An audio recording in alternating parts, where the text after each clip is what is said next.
আমি এখানে বলতে শুনলাম কারখানা বন্ধ হয়েছে। আপনারা নিয়ে আসেন তথ্যভিত্তিক, কোথায় কারখানা বন্ধ হয়েছে, কয়টা বন্ধ হয়েছে, গ্যাসের কারণে, বিদ্যুতের কারণে। পৃথিবীর বহু দেশে তেল গ্যাসের মূল্য ডবল হয়েছে, বাংলাদেশে তো তা হয়নি।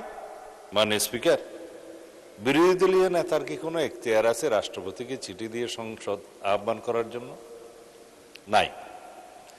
তিনি আপনার সাথে কথা বলেছেন, ইনফরমালি বলতে পারেন, আপনি স্পিকারের দায়িত্বে ছিলেন। মাননীয় মহামান্য রাষ্ট্রপতির সাথে কথা বলেছেন, তিনি বললেন চিঠি দিয়েছেন, বললেন জবাব পেলেন না। যেই চিঠির দেয়ার এখতিয়ারে নাই সেই চিঠির জবাব কিভাবে দেয়া হবে? দ্বিতীয় হলো, যে আলোচনাটা তারা এক সপ্তাহ আগে করতে চাইলেন, সেটা এক সপ্তাহ পরে করলে এমন কিছু অসুবিধা হতো না, সেটা আজকে সংসদ শুরু হয়েছে। রাষ্ট্রের অনেক নির্বাহী বিভাগের অনেক কাজ থাকে। ইতিমধ্যে মহামান্য রাষ্ট্রপতির নির্বাচন অনুষ্ঠিত হয়েছে এবং শপথ গ্রহণ হয়েছে। অনেক রাষ্ট্রীয় ফাংশনস এগুলো করতে হয়েছে। তার ভিতরে তো সংসদ অধিবেশন ডাকার কোনো প্রস্তুতিই ছিল না। তারপরও রিজনেবলি এগিয়ে নিয়ে এসে আজকে এই সংসদ আহ্বান করা হয়েছে। এটা একটা বাহানা হয়। আমি থাকলে এটাও অসংসদীয় বলতো।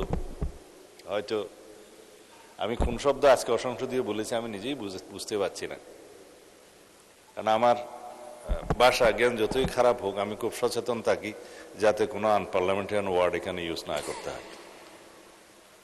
তারা যখন মানে ওপেন এন্ডেড কথা বলে যে দেশে চুরি ছিনতাই হচ্ছে, এই ব্যাপারে আপনার বক্তব্য কি? স্পেসিফিক করে বলতে বলেছিলাম, তাহলে আমি উত্তর দেব।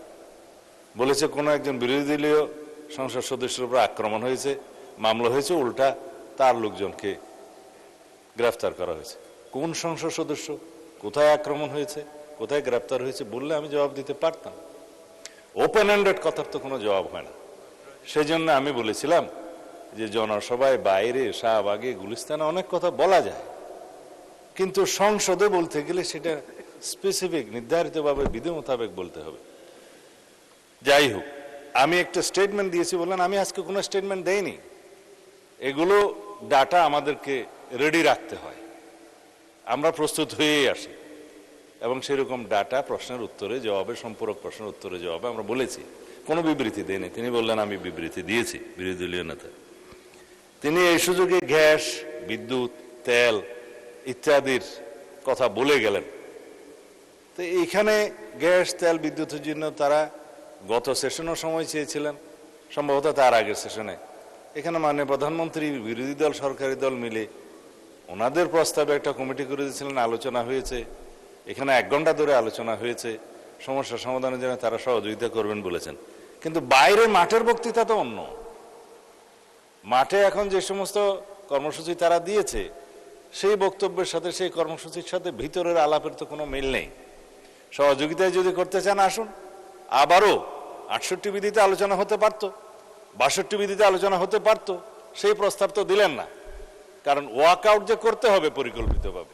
সেই জন্য আমি এখানে বলতে শুনলাম কারখানা বন্ধ হয়েছে। আপনারা নিয়ে আসেন তথ্যভিত্তিক, কোথায় কারখানা বন্ধ হয়েছে, কয়টা বন্ধ হয়েছে, গ্যাসের কারণে, বিদ্যুতের কারণে।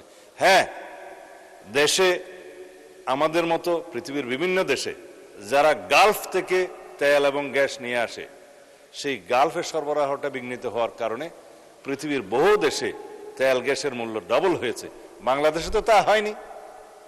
আমরা একটা 17 বছরের অপরিকল্পিত গ্যাস সাপ্লাই নির্ভর এই বিদ্যুৎ জেনারেশন সিস্টেমের মধ্যে চলছি, যেটা কারেকশন করতে আমাদের প্রতিনিয়ত হিমশিম খেতে হচ্ছে। মাননীয় প্রধানমন্ত্রীর নেতৃত্বে আমরা সমস্ত পরিকল্পনা প্রণয়ন করে ফেলেছি। কোথায় এফএসআরও হবে, কোথায় গ্যাস ভিত্তিক বিদ্যুৎ কেন্দ্র হবে, কোথায় তেল ভিত্তিক হবে, জরুরি ভিত্তিতে ফার্নেস অয়েল ভিত্তিক বিদ্যুৎ কেন্দ্র এখন শুরু করা হবে।